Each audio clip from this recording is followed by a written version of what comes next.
어떤 사람은 하나님께 맹세한다는 말을 자주 하는 것을 볼 수 있어요. 그리고 어떤 경우에는 내 어머니 이름으로 맹세한다, 가족의 이름을 들먹이는 경우도 있어요.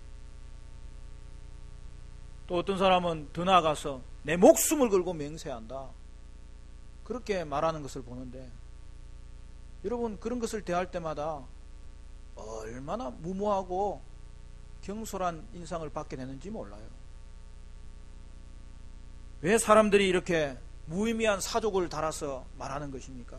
그것은 도리어 맹세한다는 것이 그 내용에 대해서 자신이 없기 때문에 그렇게 덧붙이는 말이고 역효과를 낳을 뿐이에요.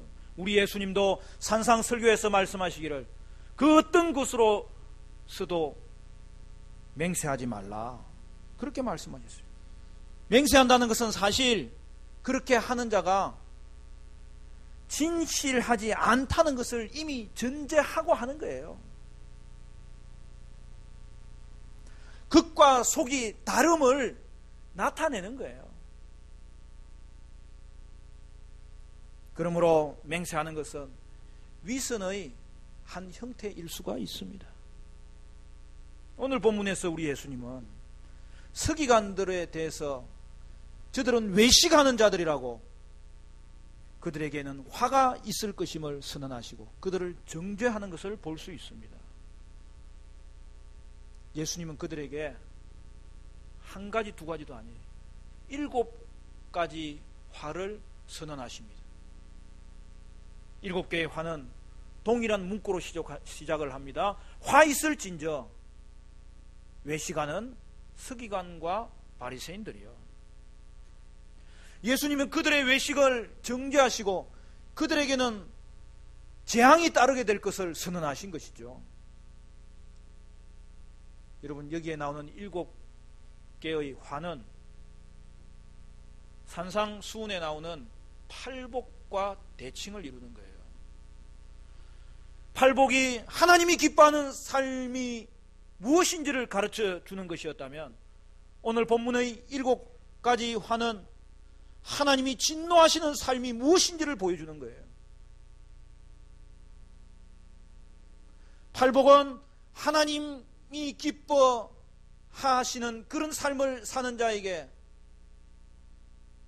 하나님께서 복되게 하신다는 것을 말하고, 오늘 본문에서 7개의 화는 하나님 진노하는 삶을 사는 자에게 반드시 화가 임하고 재앙이 임할 것을 말씀하고 있는 거예요. 사랑하는 성도 여러분, 여러분은 화 있는 자입니까? 아니면 복 있는 자입니까? 화 있는 사람입니까? 아니면 복 있는 사람입니까? 하나님이 진노하는 그릇된 삶의 방식을 끝까지 유지한다면 결국에는 재앙과 심판이 임할 수밖에 없는 것을 오늘 성경이 말씀하고 있는 거예요. 그러므로 우리는 예수님의 말씀을 우리의 삶과 신앙에 진지하게 적용해야 되는 것입니다. 예수님이 가장 먼저 언급하신 첫 번째 화가 무엇입니까? 13절에 나오죠. 우리 같이 한번 읽어볼까요? 13절 말씀 시작. 화 있을진저 외식하는 서기관들과 바리새인들이여, 너희는 천국 문을 사람들 앞에서 닫고 너희도 들어가지 않고 들어가려 하는 자도 들어가지 못하게 하는도다. 무슨 말씀입니까? 첫 번째 화는 나머지 모든 화에 대한 서론이에요. 그리고 그 모든 화를 요약한 말씀이에요.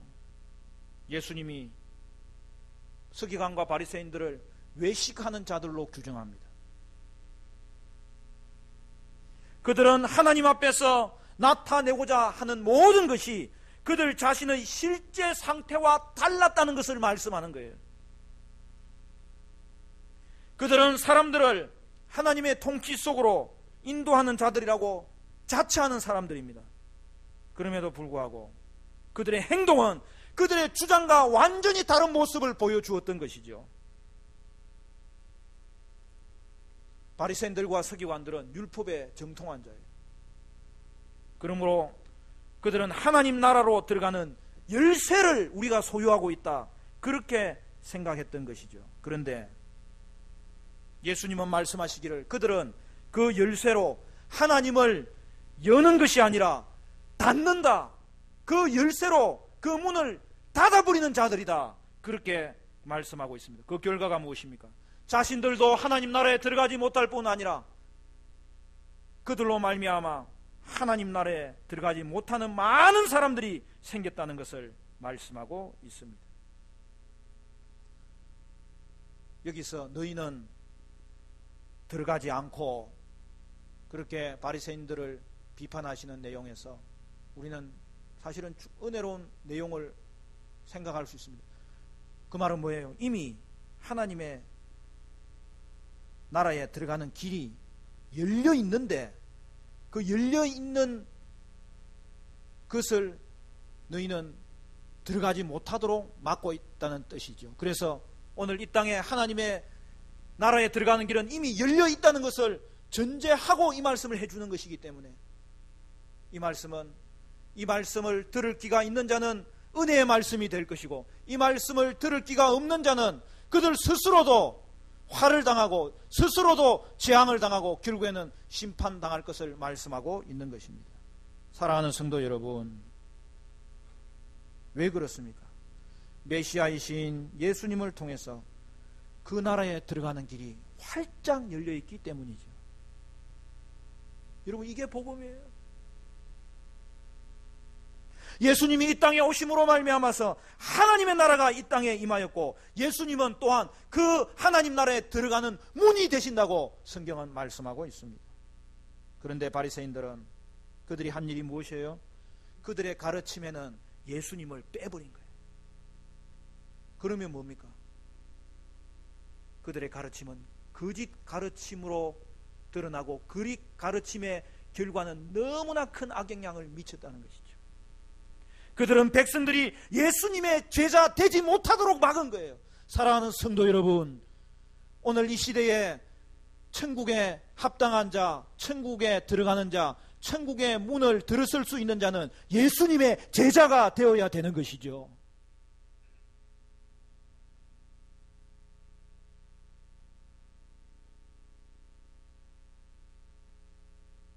하나님 나라에 들어가도록 문이신 그 예수님에게 바리새인들은 사람들을 이끌지 않을 뿐만 아니라 그 길로 가는 자들을 막아쓰고 방해하고 유혹하고 혼돈하게 만들었던 것을 성경이 정확하게 지적하고 있는 것입니다.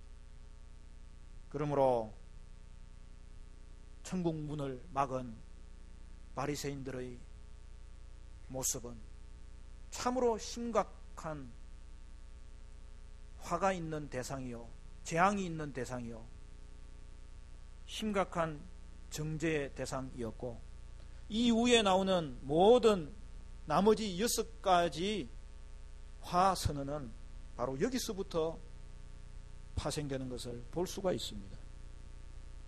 그러면 오늘날 교회는 어떻습니까? 예수를 바르게 증거하고 있습니까? 겉으로는 다 그렇게 하는 것처럼 보이는데 그러나 그것이 아닐 수가 있다는 사실이에요. 예수님은 자기 자신을 소개해 주셨어요. 예수님이 자기를 소개해 주셨기 때문에 우리는 예수님이 누구인지를 알게 되었어요.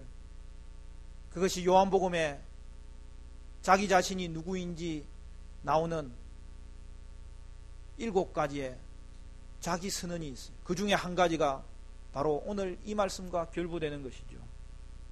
요한복음 10장 7절 이하에 이렇게 되어 있습니다. 그러므로 예수께서 다시 이르시되 내가 진실로 진실로 너희에게 말하노니 나는 양의 문이라.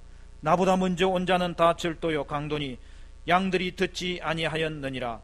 내가 문이니 누구든지 나로 말미암아 들어가면 구원을 받고 또는 들어가며 나오며 꼴을 얻으리라. 예수님만이 구원의 문이라는 것을 말씀합니다. 여러분 중에 어느 누구도, 이 땅에 존재하는 인생은 그 어느 누구도 하나님 나라에 들어갈 수 있는 의로움이 없고 의로움을 갖출 수 있는 능력이 없어요. 오직 이 땅에 의로운 분 한 분이 계셨는데 그는 지금도 살아계신 분인데 예수 그리스도이십니다. 예수님은 자신의 그 의를 가지고 우리를 대신하여 죽어 주심으로 말미암아 우리의 죄를 사하여 주신 분이세요. 그러므로 우리는 예수가 아니고서는 하나님의 나라에 들어갈 수 있는 길이 없고 인도자가 없고 안내자가 없다는 것을 분명하게 고백할 수 있어야 되는 것이죠. 그러면 어떻게 해야 됩니까? 예수님이 구원의 문이신 것을 고백하고 하나님 나라에 들어가기 위해서 예수님을 믿고 예수님을 의지하고 그렇게 결단해야 되는 것입니다. 그러므로 우리 예수님은 우리 인생의 모범의 대상이 아니에요.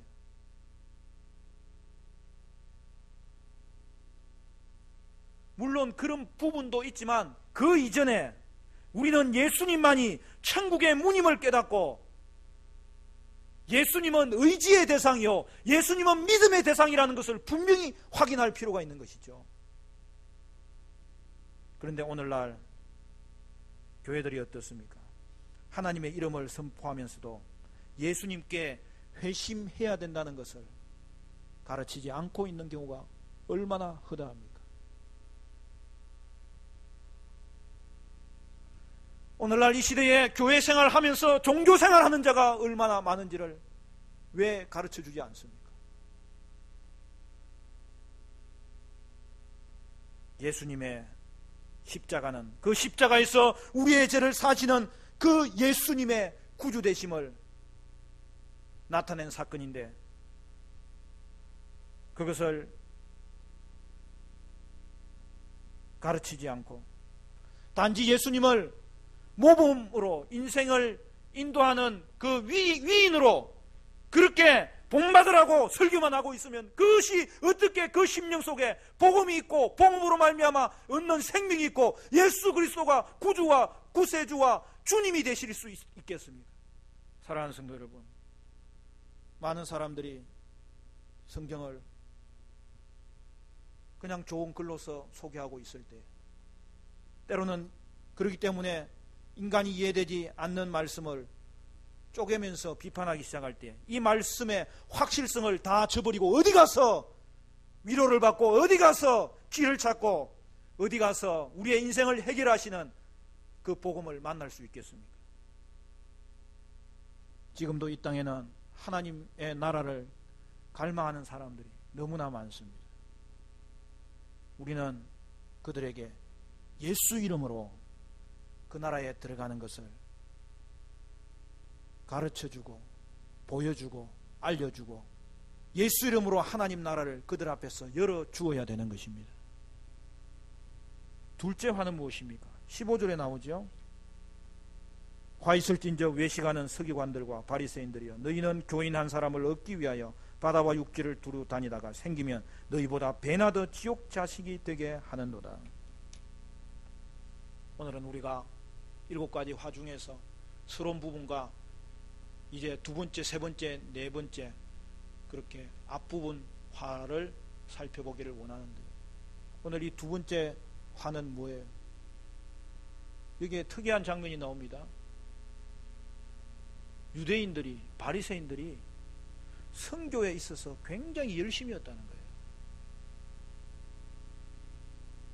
바다를 건너서 육지를 두루다니면서 개종자를 얻기를 애썼다는 것이죠. 그런데 오늘 예수님은 바리새인들의 선교에 있어서의 외식을 지적하는 거예요.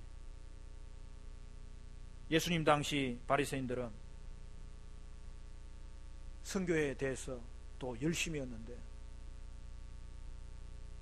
기록에 의하면 지금의 시리아 지역에 속해 있었던 아디아베네라는 나라의 이자테스 왕은 그가 유대교로 개종했으며 그의 부모들, 형제들, 그의 모든 친척들이 그의 수하에 있는 자들이 유대교로 개종했던 사건을 기록하고 있어요. 이스라엘 사람이 되는 거죠. 여러분, 이스라엘 사람이 되기 위해서는 그 당시에 3가지 일을 해야 됐습니다. 하나는 할례를 받아야 되고 두 번째는 세례를 받아야 되고, 세 번째는 성전에서 제사를 지내야 되는 거예요. 구약에서는 할례와 제사가 중요했는데 그 예수님 당시에는 세례 받는 일들이 유행했던 거예요. 근데 중요한 것은 할례가 쉽지 않은 거거든요. 여러분 잘 알듯이 의학이 발달되지는 그 당시에 할례 때문에 죽는 사람도 많은 거예요.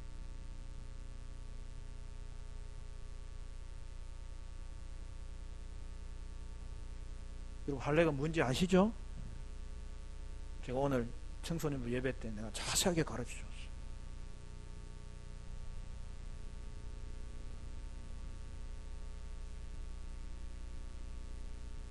여러분 그 당시에 할례가 너무 힘들었기 때문에 다른 것은 다 율법을 쫓겠지만 할례는 행하지 아니하는 일들이 많이 생겨서 유대교로 개종한 자들 중에는 여자들이 많았어요. 남자들도 할례는 하지 않고 유대교로 개종한 사람들을 여호와를 경외하는 사람들이라고 해서 그들을 이스라엘 사람이라고는 하지 않았지만 경건한 사람이라고 불러주었던 것이에요. 예수님은 유대인들의 선교 정신은 높이 평가하십니다. 그러나 그들의 노력이 예수님의 눈에는 너무나 비극적으로 보였어요. 왜 그래요?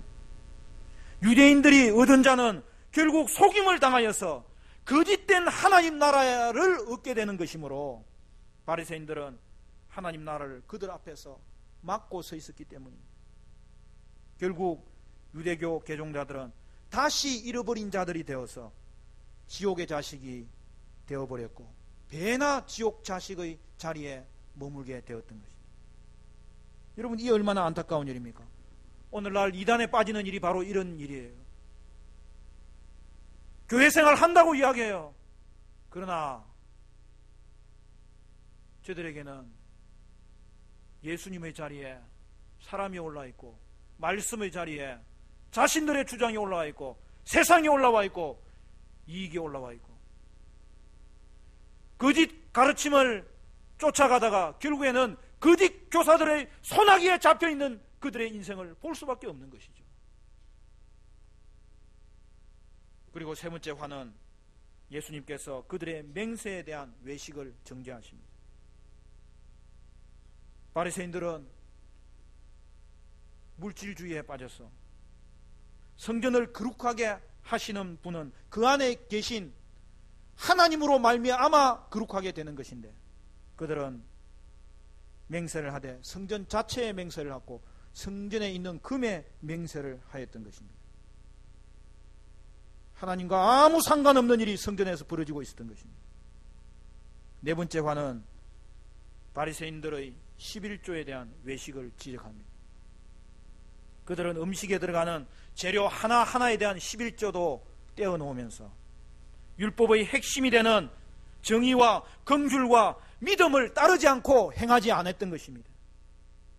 그리고 최종적으로 24절은 이렇게 말합니다. 우리 24절 같이 읽어볼까요? 시작. 맹인된 인도자여 하루살이는 걸러내고 낙타는 삼키는도다. 여러분 낙타를 삼킨다는 말은 그 당시의 유행어예요. 그 말은 뭐냐면 큰 죄를 짓는 것을 말하는 거예요. 여러분 구약에서는 하루살이도 부정한 짐승이고 낙타도 부정한 짐승이었어요. 그런데 바리새인의 삶이 무엇이었습니까? 혹시 하루살이 하나 빠져있는 것도 발견하면 그가 먹는 모든 음식이 부정했다고 그들은 그 보이지 않는 하루살이조차도 걸러내려고 힘썼습니다만 그들의 삶을 보니까 낙타를 삼기는 큰 죄에 대해서는 아무런 끄리낌 없이 범죄하고 있었던 모습을 예수님이 드러내신 거예요. 그래서 예수님은 외식하는 바리새인들과 서기관들에 대해서 그들을 한마디로 규정합니다. 그들은 맹인된 인도자였던 것입니다. 오늘 7가지 화에서 예수님이 바리새인들과 서기관들을 맹인이라고 언급한 것이 5번이나 나와요. 맹인된 인도자가 이 세상을 이끌어가면 어떤 일이 벌어지겠습니까? 다른 말로 이야기하면 눈뜬 장님이죠. 그들에게 속임을 당하고 따라가는데 결국에는 그들이 맹인이고 이 세상은 그들이 눈 떴다고 쏘가버렸어. 결국에는 그들을 따라가다가 맹인된 인도자 앞에서 그냥 개울에 넘어지면 그것으로 다시 일어나고 상처를 씻으면 되겠지만은 그들은 결국에는 돌아오지 못할 자리에 떨어지고 멸망하고 재앙을 당하였다는 것을 성경은 분명하게 보고하고 있습니다. 사랑하는 성도 여러분, 그러면 예수님의 제자인 우리는 어떻게 살아야 되는 것입니까? 성도는 예수님의 제자, 예수 안에 있는 자, 예수에 속한 자로 하나님의 자녀가 되었습니다. 그러므로 이제 성도는 이 땅을 살아갈 때 하나님의 자녀로서 사는 거예요. 하나님의 자녀는 겉과 속이 분명한 거예요. 하나님의 자녀의 출발은 뭐예요? 마음이 먼저 변화되어서 하나님의 자녀가 되고 하나님 나라 백성이 되었기 때문에 하나님의 자녀는 언제나 외적인 변화가 아니라 마음의 변화에서 시작되는 거예요. 그게 회개예요. 우리가 잘 아는 사도 바울이 우리에게 주신 말씀 로마서 12장 2절에 너희는 이 세대를 본받지 말고 오직 마음을 새롭게 함으로 변화를 받아 하나님의 선하시고 기뻐하시고 온전한 신 뜻이 무엇인지 분별하도록 하라. 여러분, 회개는 언제나 외적인 변화 이전에 마음의 변화가 있어야 진정한 회개가 되는 것입니다. 그 특별한 회개가 저와 여러분 가운데 있어서 하나님 자녀가 되고, 그러나 예수 믿고 나서는 거룩해지는데 그 거룩함은 일상적인 우리의 잘못을 회개함으로 말미암아 오늘 또 다시 옛것을 가지고 있었던 것을 끊어버릴 수 있고 새 길을 향하여 나아갈 때에 회개가 마음의 변화를 계속 가져오고 삶의 변화를 다시 가져오는 것이죠. 따라서 성도의 삶은 외식이 아니라 마음의 변화가 삶에 나타나는 것이죠. 그러므로 성도에게는 하나님 아버지의 자녀의 모습이 나타나는 거예요. 어떤 사람은 하나님의 뜻을 따라 사는 것이 내게 유익이 있는지 없는지 매일 그것만 살펴보다가 제대로 하나님의 뜻을 준행하지 못해요. 성도는 그것이 내게 유익이 있는지 없는지가 중요한 것이 아니라 아버지의 뜻인지가 먼저 중요해요. 아버지의 뜻이면 행하는 거예요. 아버지의 관심이면 그 관심이 나의 관심이 되는 거예요. 거기에 하나님 자녀의 모습이 넉넉하게 드러나는 것을 볼 수 있어요. 하나님은 오늘 이 시간에도 믿는 자들뿐만 아니라 믿지 않는 자들에게도 비를 내리시고 햇빛을 비춰주시는 거예요. 오늘 이 시대를 살아가는 성도의 모습은 아버지의 모습처럼 신자이든 불신자이든 그들 앞에서 아버지의 자녀의 모습으로 나타나야 되는 거예요. 제가 식당에 밥 먹으러 가면 한 번씩 느끼게 되는 건데, 아니 그게 예수 믿는 사람들이 들어오면 얼마나 시끄러운지, 또 그러면서도 또 종업원들 대할 때는 또 얼마나 또 무례하게 대하는지, 또 그러면서도 또 밥 먹기 전에 또 대표기도 하고 먹고, 또 그러려면 각자 기도하고 제발 좀 드세요. 나 그런 사람이 있으면 진짜 포도청에 집어넣고 싶어. 저는 식당을 가면 한 곳에만 보통 집중적으로 갑니다. 그리고 내가 예수 믿는지 말 안 합니다.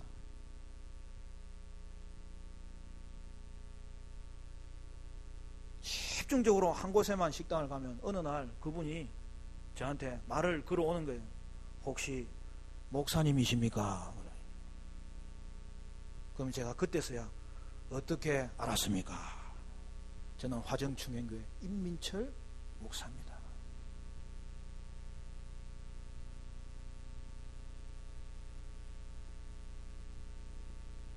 사랑하는 성도 여러분,